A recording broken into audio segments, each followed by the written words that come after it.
All right. When they use the word host of heaven itself, if you look into the Bible, who are these hosts of heaven? It's not just the angels. Okay, there are sometimes they refer to the angels itself, but many times in the Bible itself, the host of heaven refers to the children of Abraham, the saints. Okay, the people who believe in God. These are the hosts of heaven. And so what happened was the little horn went after the host of heaven. He went after God's people. Okay, not the angels themselves, but God's people. All right. All right, next one. And the prince or the commander of the host. This is the title given to Jesus. Okay, remember when Joshua was about to cross over to Jordan, River Jordan, to attack the people over there. Okay, Jesus appeared to him and he asked Jesus, "Who are you? Are you on my side or are you against me?" And then Jesus said, "I'm the captain of the host." Okay, so that word captain of the host is the same as the prince of the host. Okay, and he added something. He said, "Remove your sandals," telling Joshua to remove the sandals because the place is holy. So in other words, the captain of the host is none other than Jesus Christ. Okay, and so what happened was the little horns went up to the prince of the host. Okay, he tried to take over Jesus' place, and we can see that. Okay, he tried to take over Jesus' place by being the high priest, and he actually wanted to sit on the throne itself. Okay, so that's what it is. Satan, I will make myself like the Most High. I will put my throne in the north. Okay, so Satan wanted to be like Jesus. Okay, all right. Let me, before I go on, why was the host given to the little horn? Okay, they mentioned this. God's people fell because of transgression. Okay, if God's people had not sinned against God, you find that they will not be given to other countries, other lands. But because they did not obey God's commandment totally, they defiled the Ten Commandments and so on. And so because of that, God has to let them go. Okay, because it's part of what he said. So that's what happened. Okay, all right. I have spent quite a bit of time in the last sessions on the little horn. Okay, and I will talk more about them again later on. But here are some of the characteristics over there. Okay, the little horn started off little. It started to grow big, and it became what Daniel says, exceedingly great. And then they fight against the host of heaven. That's the people, cast them down to the ground, stamped on them. Okay, verse 11 says he removed the Tamid. We'll talk about that in a while. He took the place of the sanctuary and cast it down, and he trampled on it. Okay, that's what it is. Okay, so those are the characteristics that's over there. Okay, interestingly, in verse 24, he got power, he's powerful, but not in his own power. Okay, the Peter Horns or the papacy was powerful, but it is not powerful because of its own power. It is powerful because it is supported by the army of the kings. Okay, and like I said, in the last days, that is exactly what will happen. Okay, the papal power, okay, became very powerful because all the nations around supported it with its army. Okay, and that is what Daniel was saying. Okay, all right, I'm going to skip all this first because I'm going to explain that again in the next chapter. Now, all right, here we go. Let's look at some interesting things about this chapter itself. Notice that in this chapter, they talk about a male goat and a male sheep. Okay, notice that these two are animals that are used for the sacrifices. And so you'll find that this whole vision that Daniel had has to be something that has to do with religion, has to do with the spiritual things. All right. And if you look at the different sacrifices, you find that there is only one time that a sheep and a goat are offered, and that is during the Day of Atonement. I'm not too sure how much you remember about Day of Atonement, but in the Day of Atonement itself, okay, what happened is that, okay, the goat, okay, there'll be two goats, okay, they'll be brought in, and then the sheep is brought in. The sheep will be sacrificed, okay, sacrifice, the blood will be put on the altar, and it will be brought in to the main most holy of holy place inside there, and it will be cast 7 times onto the floor itself, okay, and then the blood is used to cleanse the whole sanctuary, okay. That is for the sheep. Then there'll be two goats. So the priests they have these two stones, the Urim and the Thummim, and then they have these lots.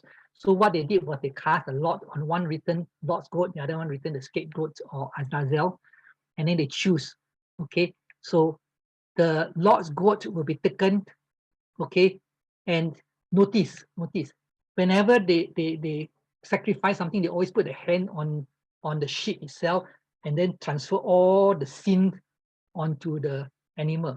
But in this case itself, the goat that was chosen, the Lord's goat, they did not put a hand on the goat itself. They did not confess the sins on the goat. The goat is used for actually removing all the sins that were put into the sanctuary itself. So they did not put a hand on that goat. Okay. The second goat is after they finish all the sacrifices, they come out and then they put a hand onto that scapegoat. Okay, and this time all the sins are pronounced onto that scapegoat. Okay, and then the scapegoat is let go alive, it's not killed, alive into the wilderness. Okay, and that scapegoat is actually Satan.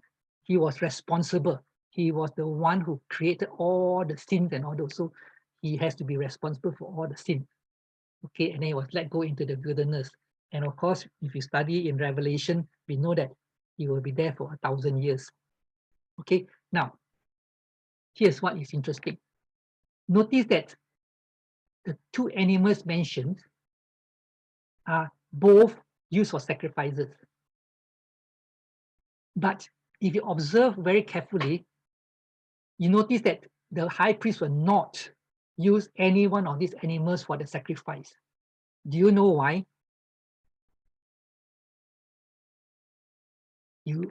They're supposed to use a sheep and a goat, but these two animals were not qualified. Well, remember, when they sacrifice a lamb or a goat, it must be without blemish. There's no abnormality with them. But in this case itself, what do you notice? The sheep has two horns, but the horns are not uniform. One is larger than the other is out of shape. Okay. The goat has one horn only. Okay, one horn, that is not a normal goat. So they are not animals that you can use for sacrifice. In other words, they are fake. Okay, they are pseudo sacrifices. The other thing I want you to notice is this. Actually, Daniel could have used 3 different animals. Okay, maybe the ram, the goat, and maybe a dove or a bull, a heifer, red heifer. Okay, but no, he only chose 2 animals. Okay, think about it. Why did he choose 2? If he had chosen 3, oh, it solved the problem. People won't misunderstand. Okay, and say that, oh, Antiochus is the one. Why did he only choose 2? There must be a reason. And why choose sacrificial animals? There must be a purpose too. Okay, if you have time, we'll talk about it. If not, you want to think about that one. Okay. All right. I mentioned this in the earlier session too, that the literal will actually move into the spiritual realm. Okay, so that is what will happen. So anything that is literal in Daniel, in the last days, will refer to the spiritual part. Okay, like if you look at the trend, okay, Babylonian came in, they captured the city, the people are taken captive, sanctuary was destroyed, and then it took a certain period of time. Spiritually, okay, when you look at the whole world, the same process takes place. All right, the church or the heavenly sanctuary, heavenly Jerusalem is attacked, the people of God is taken captive, okay, then God's work is disrupted for a certain period of time. Okay, so we use the same trend over here. Literal, you need to interpret it spiritual. All right. Okay. Now, let's look at this. It says that the little horn took the sanctuary, cast it down. Okay. Now, notice that there wasn't any sanctuary at that time. Okay. After Babylon came and cleared everything, the Ark of Covenant was missing. Okay. Ellen G. White says in the book Patriarch and Prophet, the Ark was hidden in a cave. And eventually they will actually review it. So it's hidden there. And I believe that it's actually found, it's already found. Okay, but anyway, there was no sacrifices done because the Ark of Covenant was missing since the time of Babylon. So what was this sanctuary that was mentioned over here? What did the goat took and throw it down and trampled? So what we need to do is we need to look into the sanctuary itself. Okay, in the sanctuary itself, God gave Moses a pattern. Okay, gave him a pattern and then tell him, okay, this is what you should do, what you should do, and so on. The whole ritual is given to Moses. All right. In the book of Hebrew, he says that all these are actually a type of the heavenly sanctuary. Okay, the sacrifice refers to Jesus. So there is the literal that goes to the spiritual. But let's look at this word down here. Okay, the word tamid, daily. Okay, when they first translated the word daily, those translators, they use the word daily and they think, oh, daily is daily sacrifice. So they put the word daily sacrifice inside the Bible. Okay, but the sacrifice doesn't come in. If you look into the Hebrew word daily, the word daily, go to the Blue Letter Bible. Okay, it's a very useful tool. Go into Blue Letter Bible itself, look for strong concordance, and they tell you tamid. Tamid actually refers to something that is continuous, okay, something that is regular, okay, and of course daily.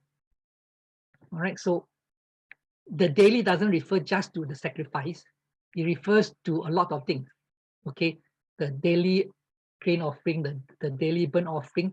And if you look into the sanctuary, let me just check, I can't remember. Okay, look, I didn't draw that diagram. All right.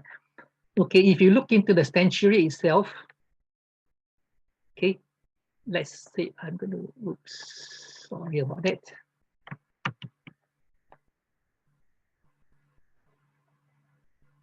All right, let's say we have schematic diagrams.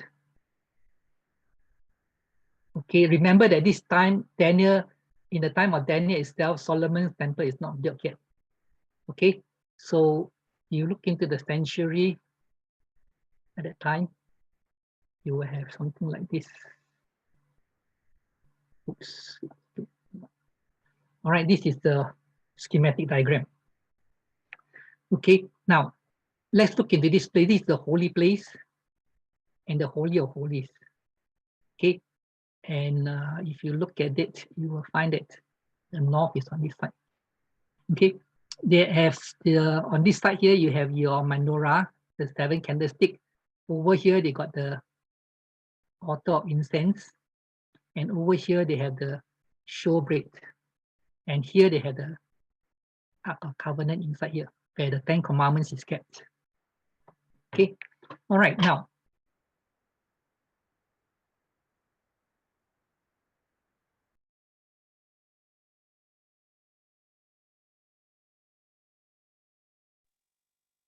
All right, Winky, you're breaking off. Must be the internet.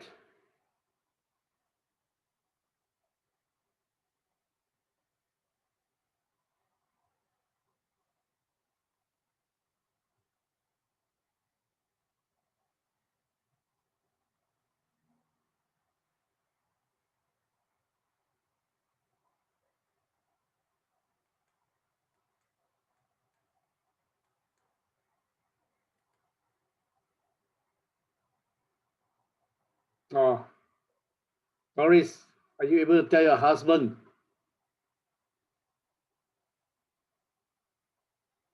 He's out. Let's hold on, all right, for him to get back. He'll be back in 2 minutes.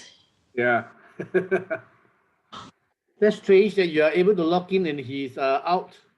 It's his computer. Oh, okay. So it will be his computer that is quite unstable, isn't it? I don't know. Maybe too many things on the Laptop. yeah. Maybe.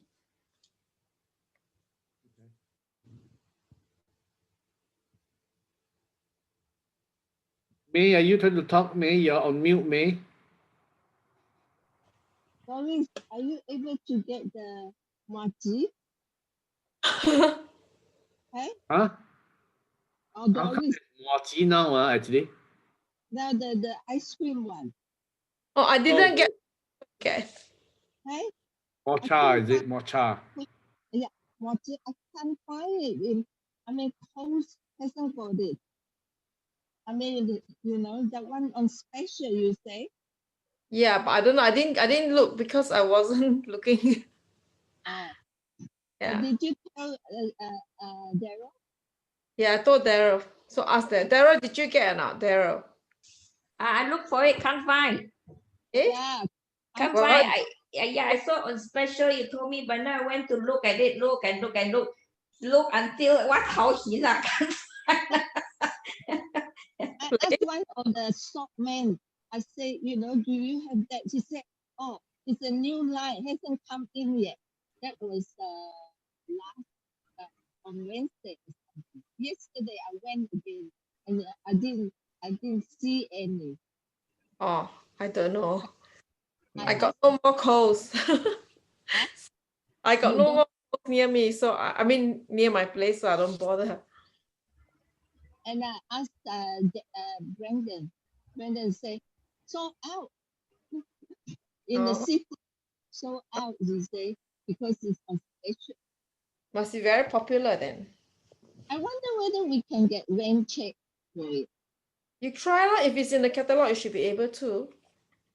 Yeah, but I don't know. I went yesterday. I didn't take a look at it. But anyway, so didn't get it. Oh, you lesson that you think of mochi. Yeah, that's why I was wondering how come suddenly there's thing of mochi, actually. Oh, I was I going thought you're to thinking of the century. You're talking about the century. Now you're telling about mochi. I was going to ask Doris just on this thing. Still out, Maybe I go and check.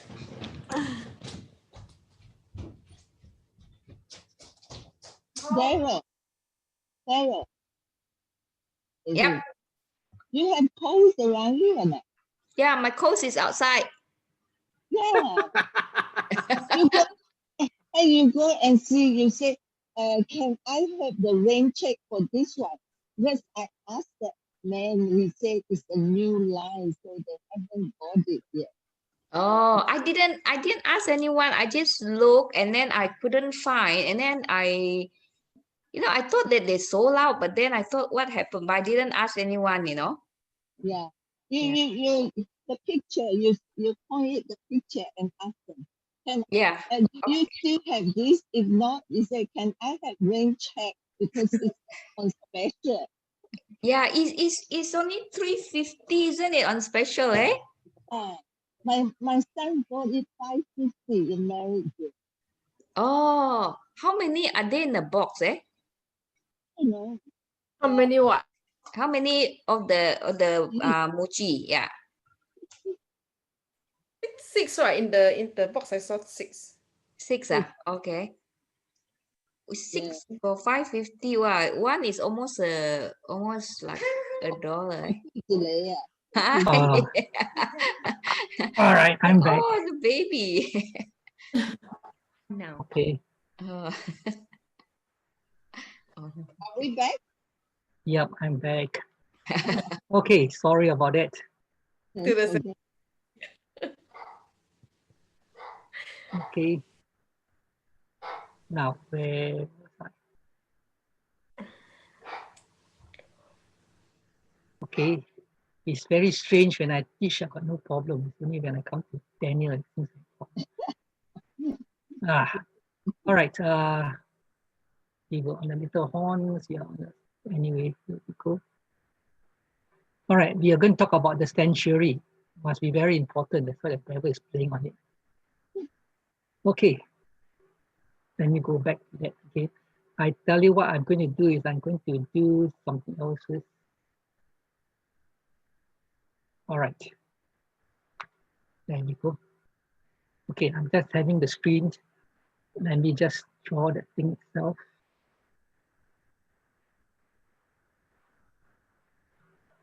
All right, now I'm going to talk about the sanctuary. And I'm going to talk about what is Satan casting out. So let me explain a little bit of this one here. Now, this is the sanctuary that Moses was told to build. Okay. All right. Now, in the sanctuary itself, on the east itself, you have only one door. Notice that in the whole sanctuary is only one entrance. Okay. Yeah. Then you have the altar of sacrifice.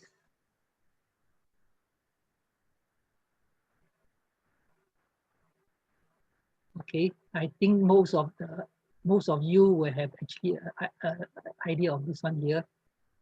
So I'm going to explain this one here so that you understand when they say that Satan cast down the sanctuary and the sanctuary need to be cleansed. Okay, you have to understand this part on here now. The Holy of Holies, this is the holy place. In the holy place itself, you have your menorah, you have the incense where your sweat is, and then you have table of showbread. Okay, the 12 loaves of bread, and then you have the Ark of Covenant where the 10 Commandments is kept inside. Okay, now the sanctuary itself is a very important object lesson that God has given to us. All right, and it's a pattern that a lot of things follow. So let me explain a little bit of this one. So what happened is that there's only one door and people go in and out from there. Then when they go in, the first thing they see is the altar of sacrifice. Okay, so the altar of sacrifice itself is there where they take the lamb, they slaughter the lamb on the side here, and then they put it on the fire here to burn. The fire itself is God started off when God caused the fire to burn, and then they kept the fire. Okay, so it's always burning all the time. So this fire here will always be on. Okay, this fire will continuously be burning. Okay, then next to it is the laver. The laver is the place where they wash before they go into the holy and most holy place. Okay, the priest and all this, they wash on the laver, then they go in. So the laver is the place that they wash, then they enter the holy place. On the holy place itself, on this side here, okay, on this side here, let me just get my color back. Okay, on this side you have the table of showbread. Okay, on this side here you got the 7 candlestick or the menorah. Okay, then just before the curtains itself, you got the table of incense and the mercy seat. Okay, the ark.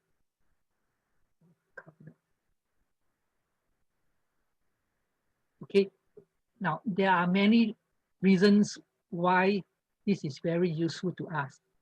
Okay, one of the things is that this one shows us about salvation. Okay, it tells us about salvation itself. Okay, in the first part over here, in this place down here, what they do is they show us the first steps in salvation, and that is justification. Okay, how are we justified? You must have a lamb put on the fire of incense, and burned. Jesus died on the cross for us. Okay. The second step is you need to go through the laver. That is the baptism. Okay. This laver here is talking about baptism. Okay. So this section here is what we call justification. The second section in the plan of salvation is what we call as the sanctification. Sanctification means that together with the Holy Spirit and with Jesus, we work, not work, but we actually do the deeds that is there, because faith without works is nothing. So that is the second section of the sanctuary. Okay, what do we need to do? We must daily eat the bread, we must let our light shine, and we must pray. Okay, so you study the Bible, you witness, you pray. That is sanctification. Okay, shown by the sanctuary. And the last one is, of course, if you know it, this is your glorification. Okay, this is where the 10 Commandments is kept. Notice the 10 Commandments is kept in the ark itself. So when we have the 10 Commandments written in us, we will be glorified. Okay, so the sanctuary shows us the plan of salvation. Okay, now, when they say that the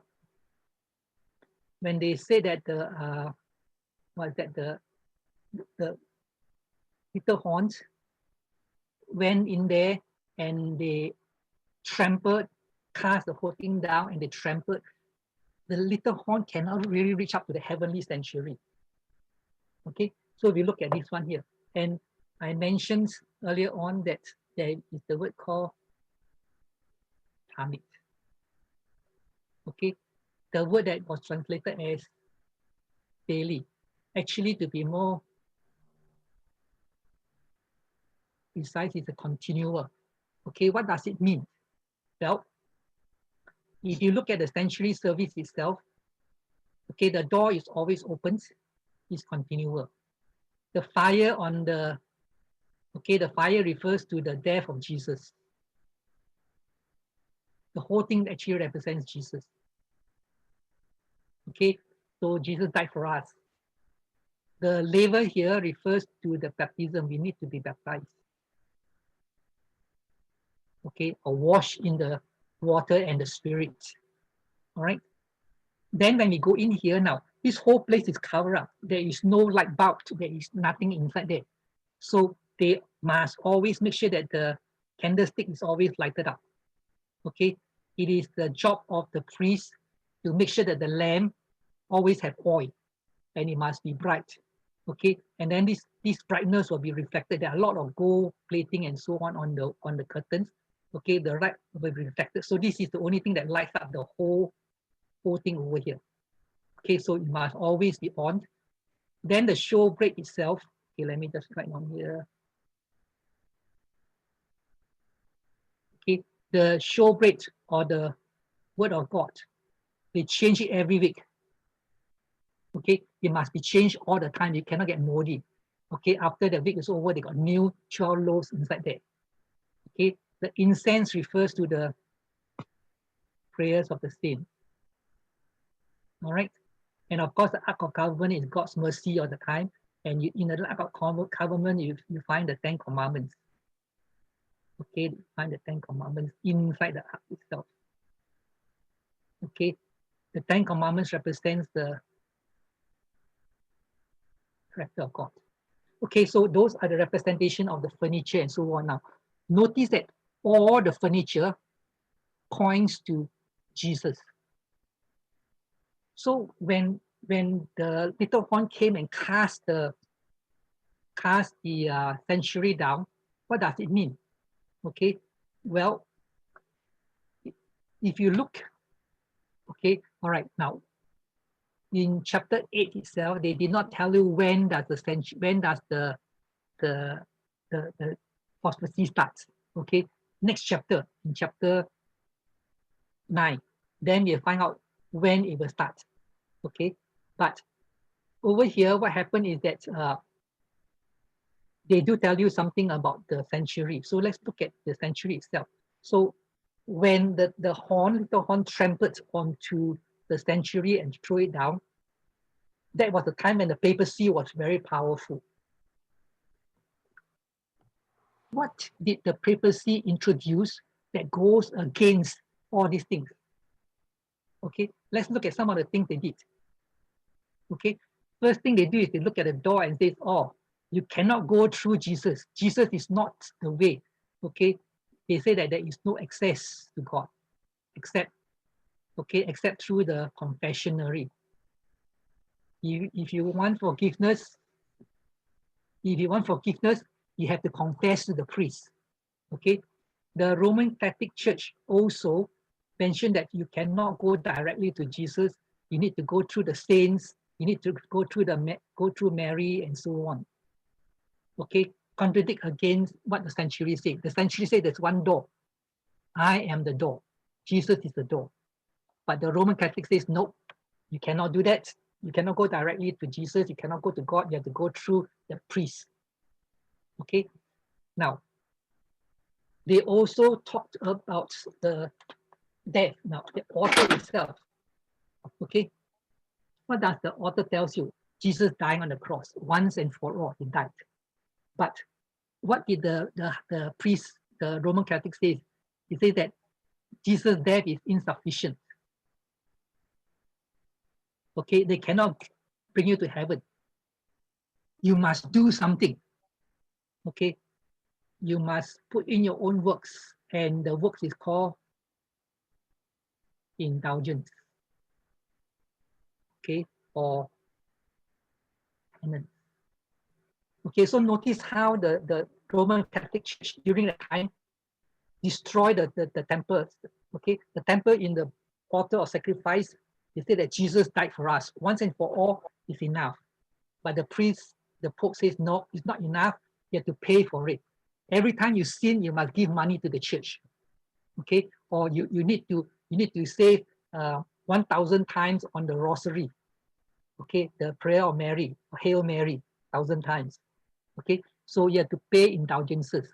Notice how the whole century truth is being corrupted. Okay, it's being cast down, like say that. Now, let's look at the favor, the next part, the laver. The laver represents baptism. What did the Roman Catholic Church introduce that goes against baptism? They say that, hey, look, you don't have to be baptized, okay, by immersion. You can be sprinkled on. Okay, I can sprinkle you with some water on the head itself, and then you're okay. Okay, and they also say that you have to make sure that your baby will be sprinkled first. Okay, so that they won't be burned in hell. All right, so they change the whole story of baptism. Baptism says that we die with Jesus. That's why we have to be submerged and we are resurrected like Jesus did. But here the papacy says no. All I need to do is sprinkle a bit of water in you. If you cannot come back again, I sprinkle some more water on you, put some anointing oil on you. Okay, it changes the whole sanctuary truth. Okay, casting it down. That's outside. Let's go further in. Okay, now as they go in, they have the word of God itself. Notice what the Pope during the time he says that. Okay, he said that look, the Bible is only for the clergy. Okay, so no Bibles for laymen. Okay, they don't care who you are.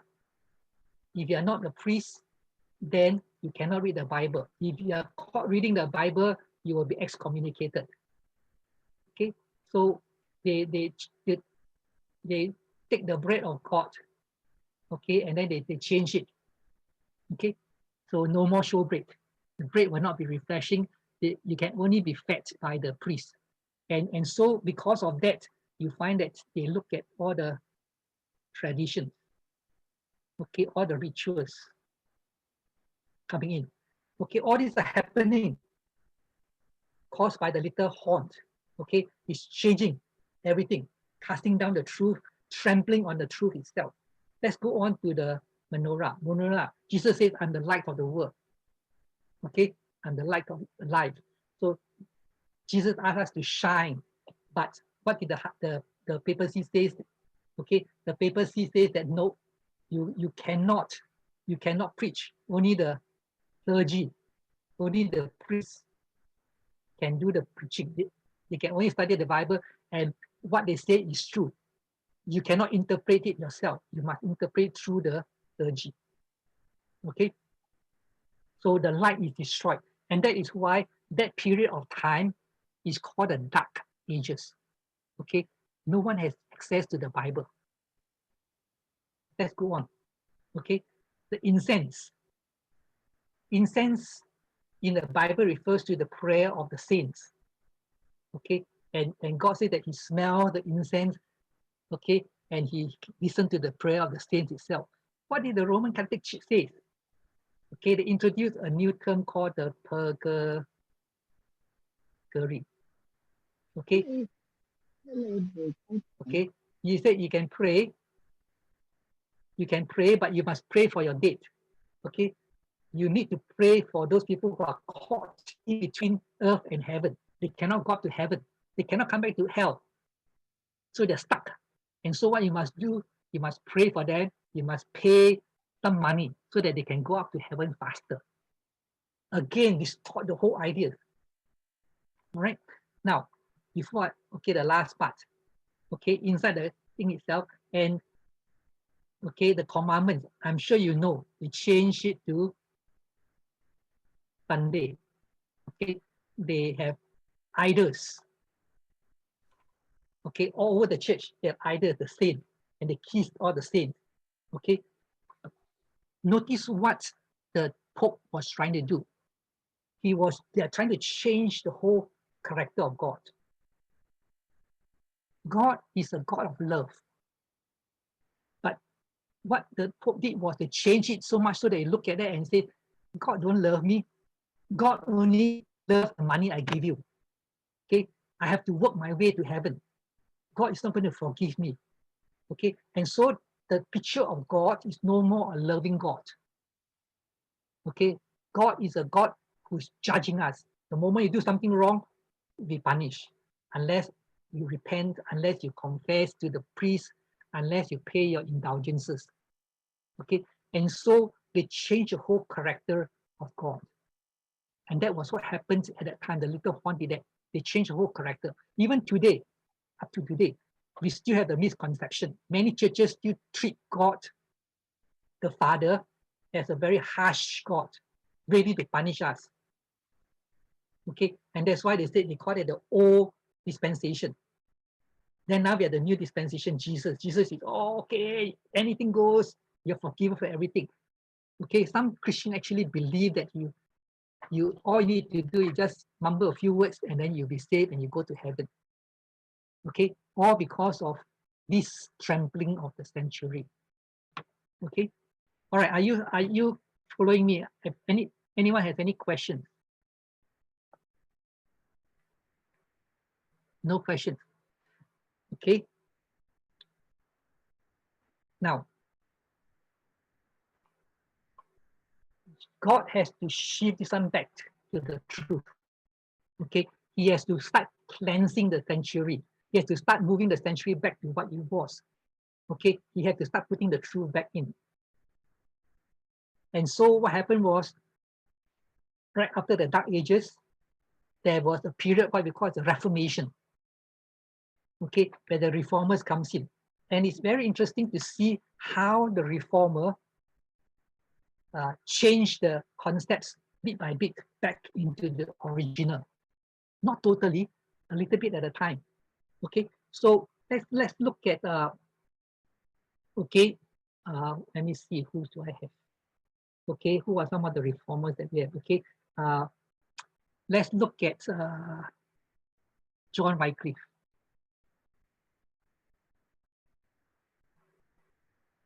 He was a reformer. John Wycliffe translated the Bible, okay, so that the layman can read. All right, so he did the translation itself in the 1300s. And because of his translation, the Bible went to the other world and then they translated it to other languages so that the normal people can read. And so John Wycliffe came and then he actually give the world the bread again, okay, the bread of life. And so John Wycliffe was one of those reformers who started to cleanse, to remove some of these traditions and so on by giving them the Bible, and the people had the Bible. Okay, then let's see. Can you remember Martin Luther?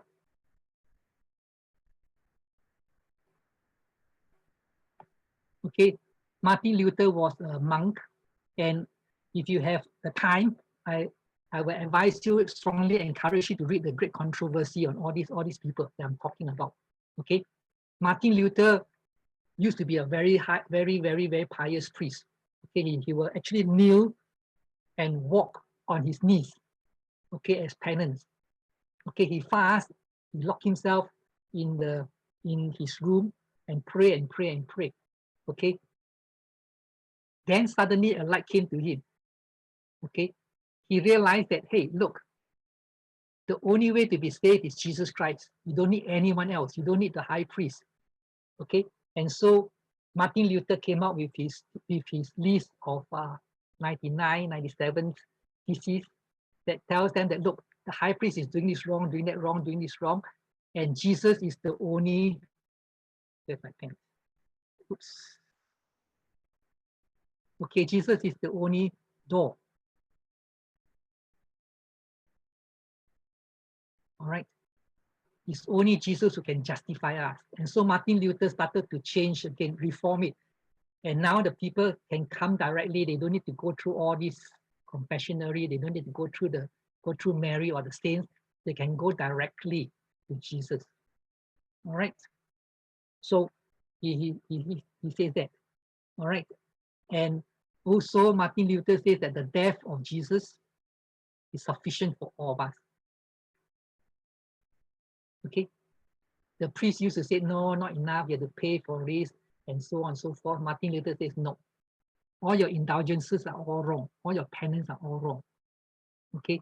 Jesus died for us, and that is enough. Okay. So slowly the reformers start coming in. Okay. Who else do we have? All right. By the way, Martin Luther started the Lutheran Church. Okay. Then we have John Wesley, the Wesleyan Church, or the Methodist Church. And when the Methodist Church was started off, they were one of the first few organizations to send missionaries to the rest of the world. Okay. So the Methodist Church started to shed light to the rest of the world. Okay. It's not just the priests who can interpret the Bible. Okay. They start to tell everybody, look, this is how it should be. All right. What else is there? Calvin. Oh yeah, Calvin. Okay. Okay.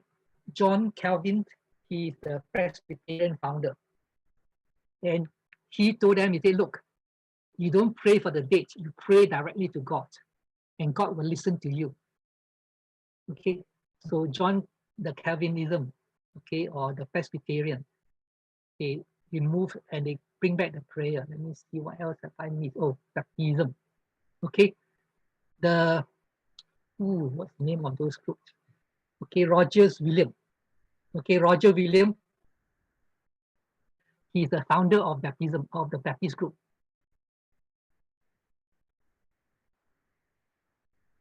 Okay. And he was the one who says sprinkling is not enough. Okay.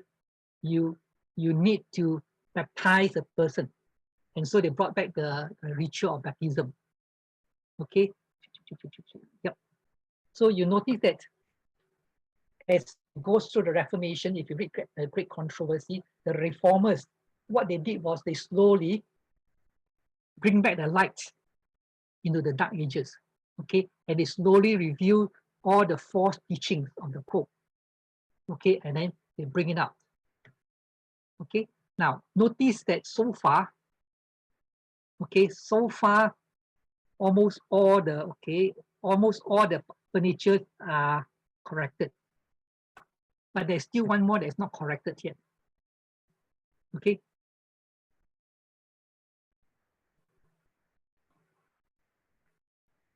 All right, the Sunday has not totally changed yet. Okay, at this point of time at the Reformers were until 1840, 45. I can't remember what date, but after 1844, then there's a group of people that came in. Now,